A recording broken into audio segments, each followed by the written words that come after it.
Jake Needham is not a man who sits still. He goes from strength to strength. He has a natural talent, flair, and knack for success. From film production to best-selling novelist. I'm here at Wine Connection in Sukhumvit 47 and we have a great show lined up for you today. Let's go meet Jake.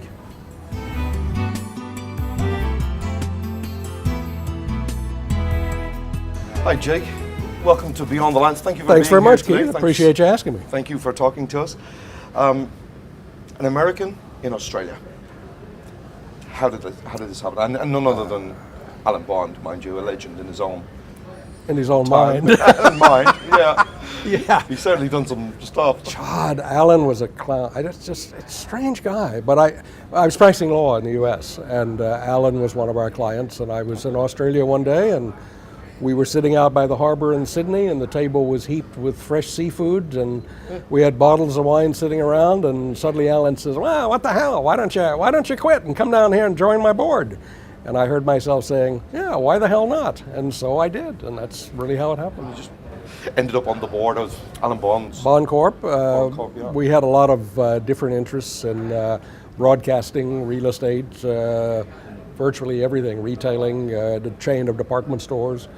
And I worked with Alan for a number of years back in the America's Cup days when Alan was pretty well tied up with the America's Cup boats that we were racing, and I knew from nothing about sailing. I mean, I even wasn't particularly interested. Yeah. But you had to pretend to be interested, so that was. Did you actually go out on the boats? Oh, yes, indeed. Yeah, yes, wow. indeed.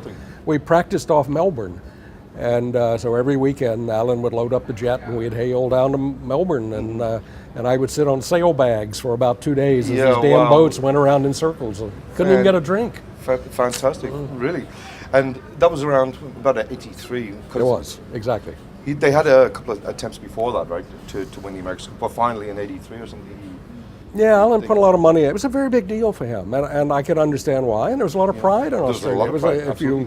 Anybody who remembers those races, it was really amazing that Australia got down 3-1 and came back and won 3 consecutive races, and the last one by just a hair. But watching those big-time sailing races was extraordinary because, of course, boats don't race like this. Yeah. They race like this. Yeah, well. And so because you go out in different directions and you tack back. So everyone is standing there on the committee boat or wherever you are watching, and you see these 2 huge yachts miles apart, and then they tack back. And everyone's trying to get who's going to be in front, Because generally when they cross, they're a meter or 2 apart. And the idea is for you to get in front of the other guy because you create a wind shadow. And then he's at a real disadvantage because your boat is shadowing his boat. And so it was a very strange thing. What was Damon Runyon had a great line once about he thought the America's Cup was the only sporting event in the world that should begin upstream from Niagara Falls. And I think a lot of people feel that way about racing, but as the only American involved in the racing syndicate, it was quite an experience. Yeah. America held that for 130 years. Absolutely. Incredible, I thought. And Bond also, he owned a Channel 9, so you also had you were involved in writing screenplays. Well, not really writing. Running 9 was one of my responsibilities, and in the end, it was how I ended up in the movie business because out of a deal that we were doing, fell a sort of broken down television production company in L.A., which I ended up buying, and that was how I got into the film business. Was it that brought you to Asia? What actually brought you to Asia and Bangkok particularly? Well, when I worked with Alan and other companies in Australia after that, I ended up doing merger and acquisition work primarily because that was really my corporate background. And Australian companies, for better or worse, tended to look toward Asia for acquisitions and for expansion rather than to Europe or North America. So as the M&A guy, I ended up working all over Asia, Thailand, Indonesia, Malaysia, Japan, Korea, everywhere. And so I became the sort of Asian guy for these Australian corporations. And that was a great time in the 80s in Australia. It was the last days of cowboy capitalism. Just really sort of unfettered capitalism with people running around and buying companies with loud pronouncements and big gestures. Yeah. And we pulled off some deals that I just, looking back on them, can hardly believe. But it had me involved in Asia, and I spent a lot of time here, and that was, I suppose, my first exposure here. You had some production films you were making here first before you wrote your first book, and Ali McGraw. Oh yeah, How did that come about? No, when I ended up with this production company in LA, it obviously needed some restructuring, and because I knew Asia pretty well, the idea of doing some filming here was attractive because it was cheap. I mean, with the exchange rate then and circumstances, it was cheap, and not very many American companies came out here. So I put together a what really amounted to a business plan about how we could draw on my contacts here and people I knew and other contacts that we had in the States in order to film here in Asia, not just Thailand, but in Southeast Asia generally. And one of the guys who worked for me sent it over to HBO in connection with another deal, and he came in one day and said, "Oh, HBO wants to film that treatment you wrote." And I had to say, "What are you talking about? I've never written a treatment. I'm not sure I know what one is." "Oh, I don't know." He said, that treatment, that's not a treatment, it's a damn business plan. He said, "Well, no, HBO loves it. They want you to finish it up as a script and shoot it." So I thought, well, what the hell? And I sat down and finished it up, and HBO bought it, and we shot it. And that was that, what's the old joke about 2 weeks ago I couldn't spell screenwriter, now I are one? Yes. And that's sort of how it worked. Writing screenplays, and then you went to write a business plan. They probably had all the similarities, really. Well, so I mean, there really is. I mean, in the film business, film is a business, and people seem to forget that if you can't make a film for a commercially successful, under a commercially successful plan, you shouldn't make it. Doesn't matter how artistic it is. And we found ways to shoot out here. You mentioned Ali. I wrote a film which HBO shot out here, which actually turned out to be Ali's last film, and she was a terrific lady, and we had a lot of fun. And she was special on camera. Oh, it was an awful film. It was a terrible film. But I mean, I never looked. You know, Woody Allen always says that after he makes a film, he refuses ever to see it again. I know how he feels. I don't want to see any of the crap that I made, man. No. Wow, unbelievable. Tell me about the relationship with paperbacks and ebooks today, and how Amazon and its policies have changed over the years to where they're at today, and what it means for writers today. Well, I think what the rise of Amazon has really done is expose the uselessness of most of the publishing establishment. Go back 5, 8, 10 years. The only way for a writer to reach a reader was through a publisher. That if the publisher didn't give you an audience, you didn't get one. Now, likewise, same thing's true from a reader standpoint. You were not permitted to read a writer unless that writer had been adopted and promoted by a publisher. And so the publishers saw themselves as gatekeepers. They determined what people could read and what they were going to pay for what they were going to read. And when Amazon began to reach out directly to writers and Kindle became so popular, what really happened is it began to break down that relationship. That writers who now publish through publishers are in a completely different business from writers who publish directly to Kindle. And I like that. I mean, I had a publisher and I killed my deal because I just got sick of it. Distribution was terrible.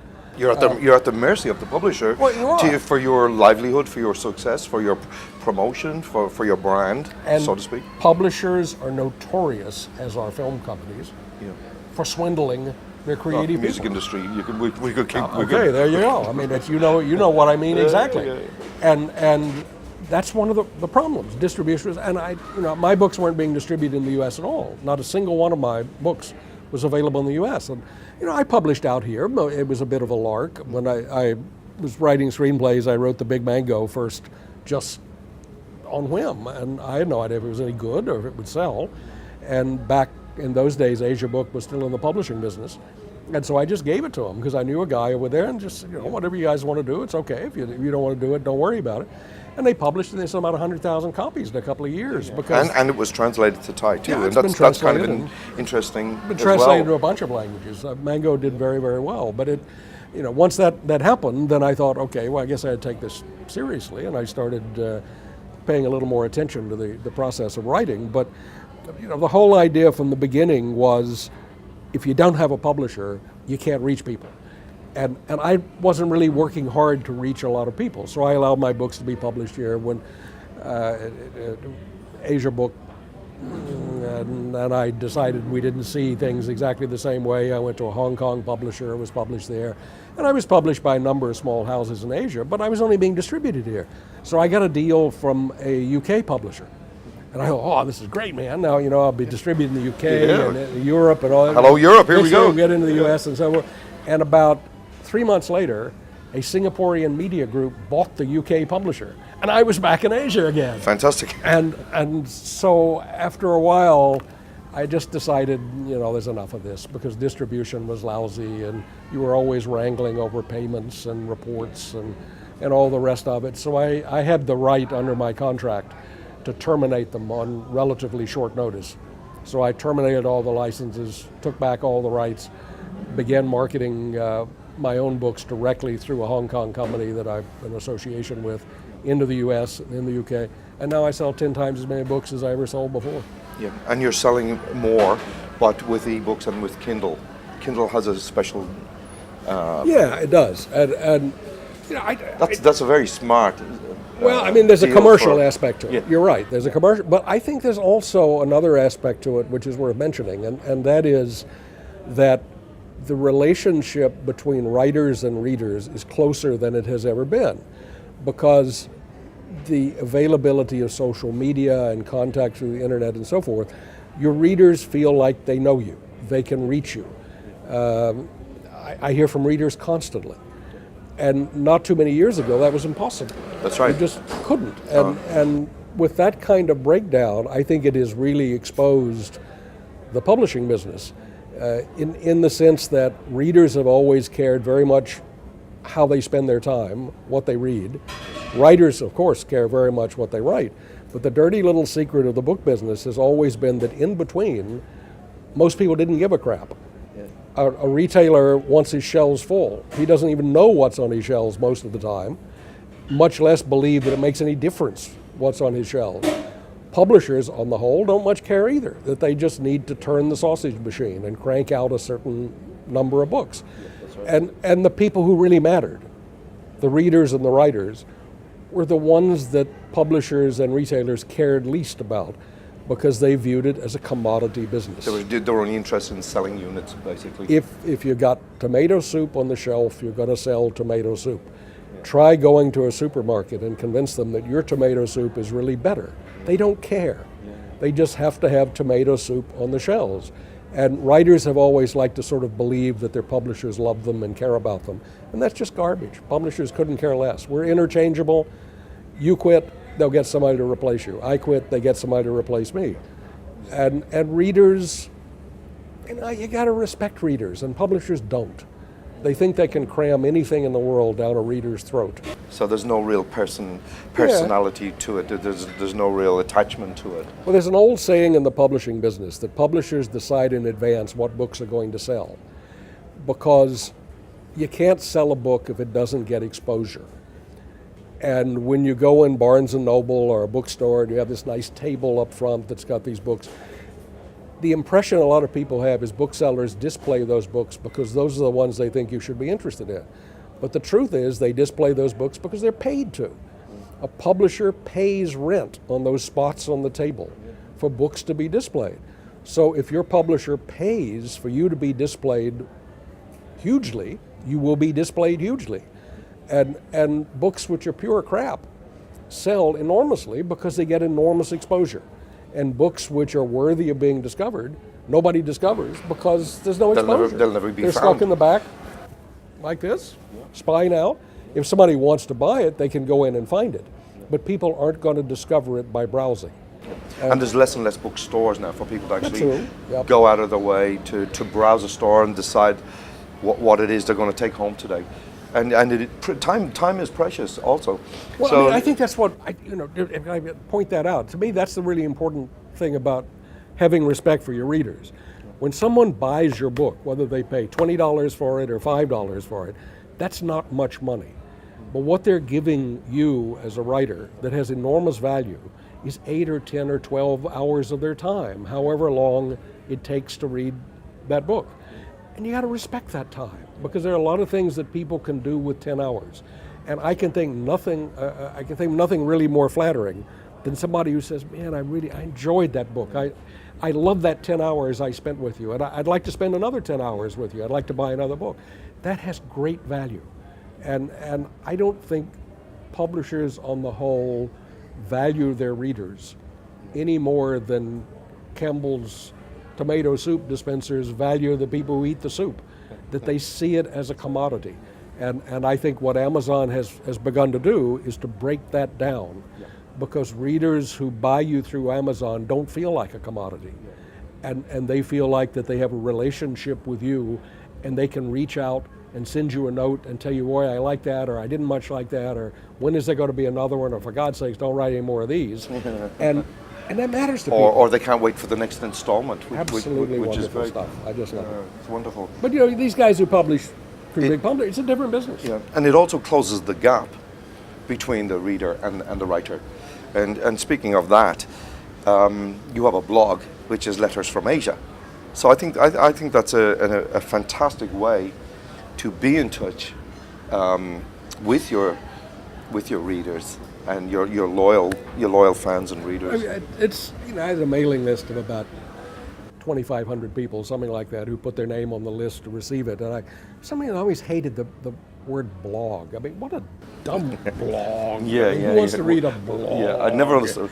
And so I started calling it, I don't write a lot, maybe once a month, something like that, and occasionally I talk about books, but mostly I talk about what's going on out here. And I had one recently about the bombings, and people are interested in that. I mean, even people who haven't traveled to Asia very much, but if they're reading my stuff, they're probably interested generally in the locations and what's going on here.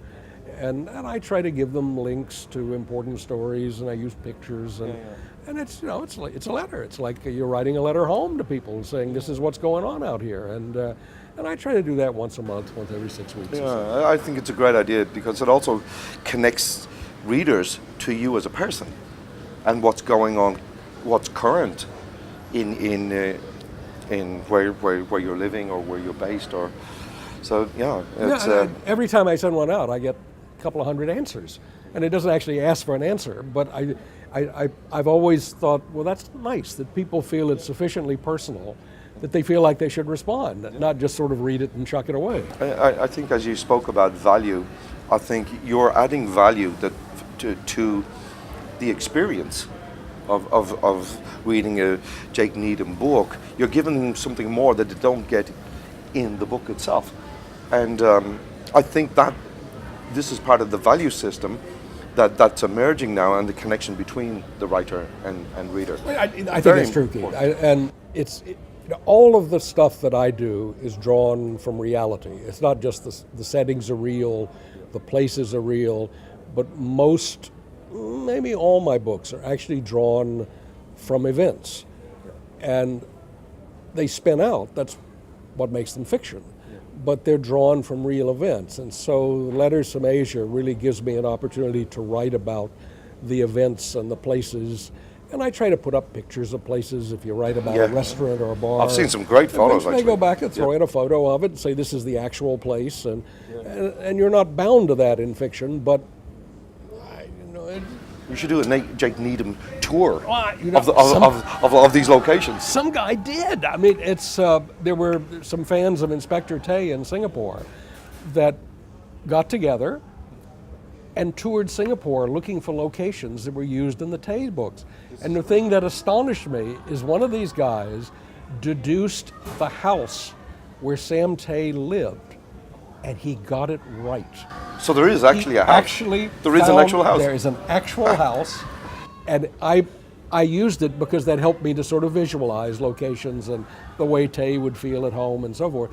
And he found the house. He sent me a photograph of him standing in front of the house, and I thought, well, that's pretty bloody amazing. That's great. That's he fantastic. Actually found the house based on the description. Went so far out of his way to actually find it. That's amazing.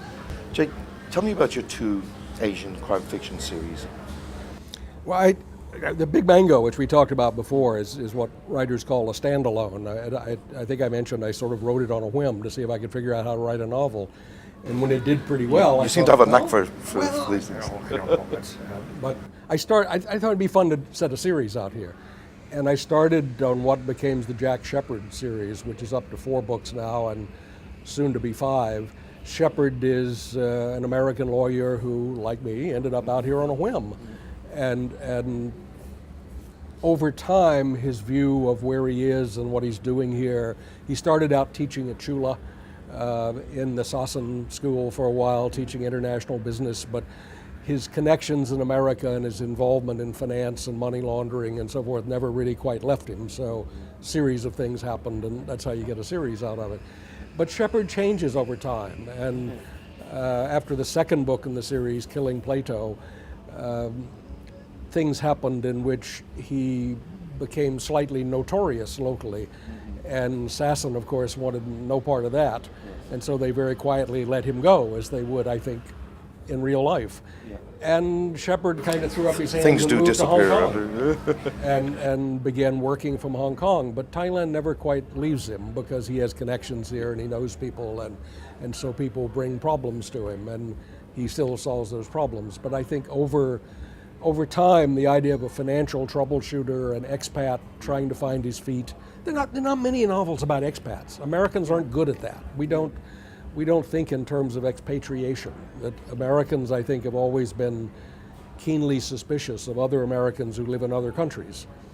And that suspicion translates into a sort of sense that even the word expatriate isn't what you think it is, but it means ex-patriot, as in someone who used to be a patriot but is no longer. That's right. And Americans don't really identify with it. So it would be interesting to build a series based on an American who was a bit of an uncomfortable expat.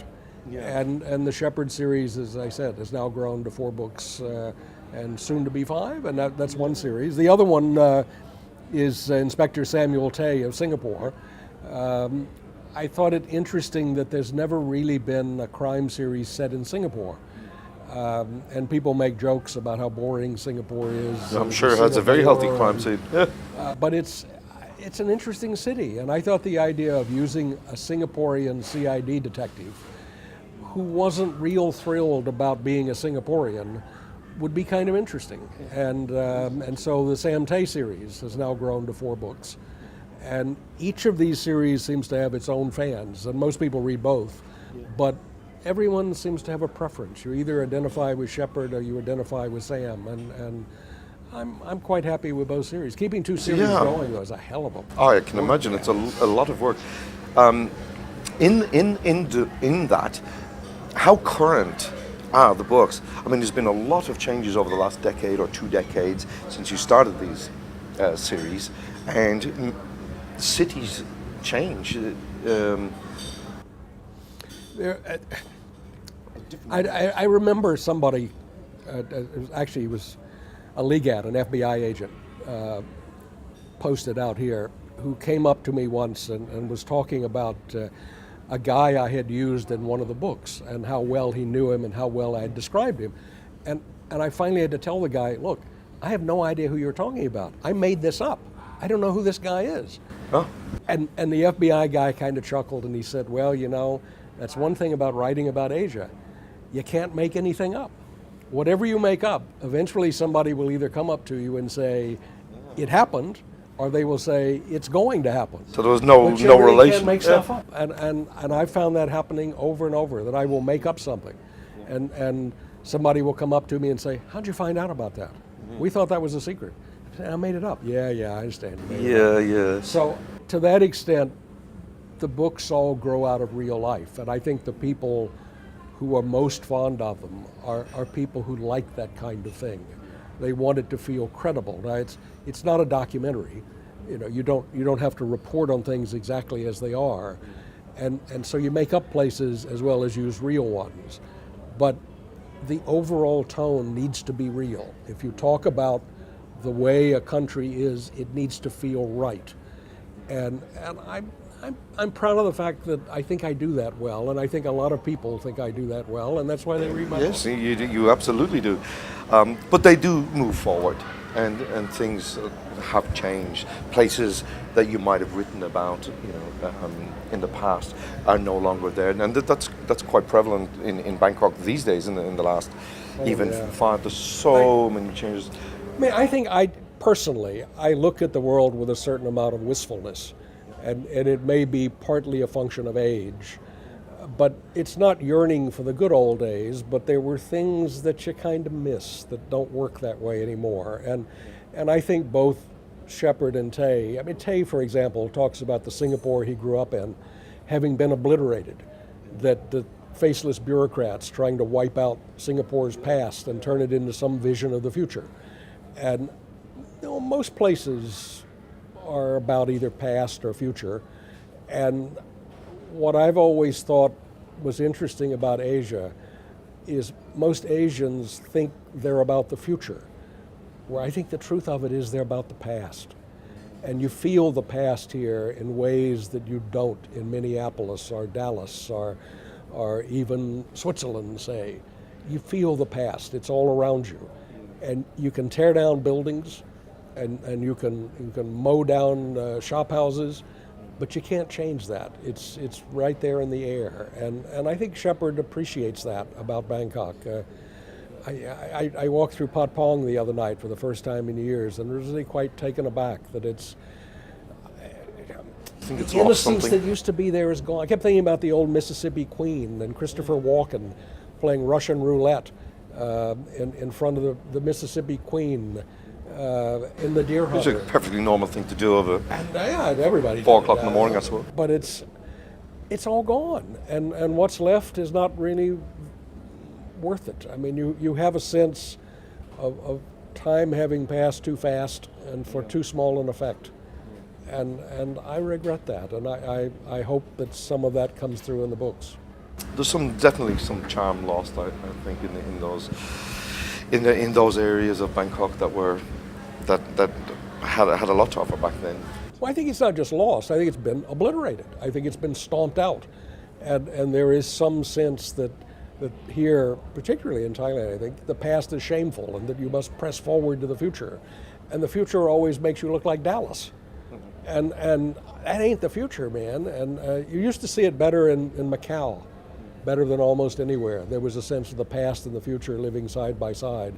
But to me, that's why Asia is such rich soil to grow fiction out of, is that you do have the past and the future existing side by side and in competition.